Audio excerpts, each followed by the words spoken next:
The lover of liquor and good times, Arthur Bach, returns to the big screen in a reimagining of the popular 80s comedy.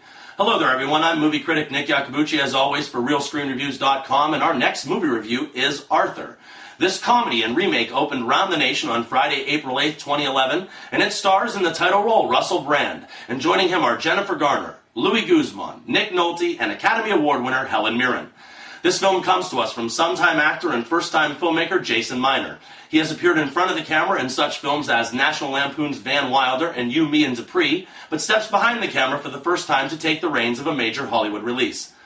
Together he is joined by an over-the-top leading man and a British dame to see if they can take an existing and still very well-known comedy and infuse it with enough life and originality to deem it worthy of being called Arthur. Now our story is just like the recent update of the Karate Kid film in that it pretty much didn't change a thing from its predecessor. This tale opens telling us the tale of Arthur Bach, a soon-to-be billionaire, but the catch is that he must go through with an arranged marriage to Jennifer Garner in order to receive his inheritance, or he will be left penniless. He is still the same old intoxicated, spendthrifty, inebriated, non-responsible 40-year-old that is almost always, did I mention, loaded. He again is joined by Hobson, who this time is a British nanny portrayed by Helen Mirren. She strives to be the anchor of thought and reason in Arthur's boyhood fantasy of an existence, but comes up short most of the time. As this hapless goof tries to find true love, the one lesson he will learn above all others is not that money can't buy happiness, but that money can't buy everything. Well, people, the only place to start is with the fact that times change, and we don't live in the late 70s or early 80s anymore. It really just didn't seem socially acceptable to make a movie about a drunken alcoholic and do it in such a fun way. The film even puts in a segment about him going to a 12-step program, but to me they only did this because, once again, we live in a world where there are consequences to drinking, and maybe this just isn't that humorous in the first place. Dudley Moore was at the top of his game as a very lovable drunk in the first film, but this brings me to Russell Brand, who couldn't be more of a different comic than Dudley Moore.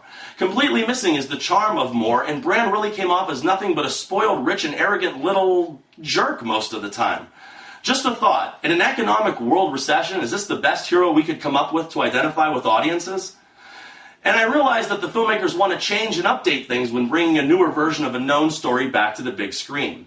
I really didn't mind the addition of Helen Mirren into the John Gielgud role of Hobson, but what they did with that relationship was just plain weird. Together they do not have any kind of a nanny and child relationship, they don't have a mother and son relationship, they don't have a relationship based on friendship, and more than a few spoken references between the two made me go, Jennifer Garner does her best as the hand-picked would-be bride of Arthur, and indie favorite Greta Gerwig steps in for the great Liza Minnelli as the true love interest of our hero, but sadly both are nothing but ornaments in a very muddled and dull script by Peter Bynum. The biggest problem with Arthur is that it never finds or attains any of the emotion that has kept the original so popular all these decades later. It felt completely flat when attempting to execute any kind of sincerity or tragedy, and considering the entire film on a whole, there just aren't any great moments to it. Now, the scenes with the Batmobile were actually very funny, and I'm not going to say that I didn't giggle here and there, but I think that you generally get more laughs out of a weekly episode of TV's The Big Bang Theory. There were also some sight gags to go along with this, like a magnetic bed, but if your goal is to improve on something, the last thing you should do is remove the one concept the story needs in the first place, and that would be heart. At 110 minutes, I really didn't think that this movie was ever going to end when I was watching it.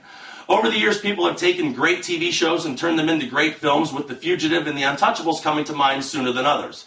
Also, filmmakers like the Coen brothers have taken an existing great film like True Grit and turns it into another highly credible film of the same name, and even right now David Fincher is remaking The Wonderful Girl with the Dragon Tattoo. I think what really hurt this film was that I recently went back and viewed the original Arthur and once again found it just to be okay.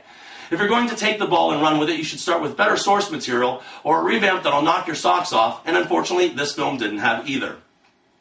Arthur lagged in more spots than it had humor, and no matter how hard I tried, I simply could not or would not identify with the lead character. I love Russell Brand, but after this and last week's Hop, I really hope he gets back on track soon. This isn't the bottom of the barrel, but you can definitely wait on seeing this one anytime soon. Only 1.5 stars out of 4, and remember people, I'm not always right, only when it comes to the movies. And thank you for your attention.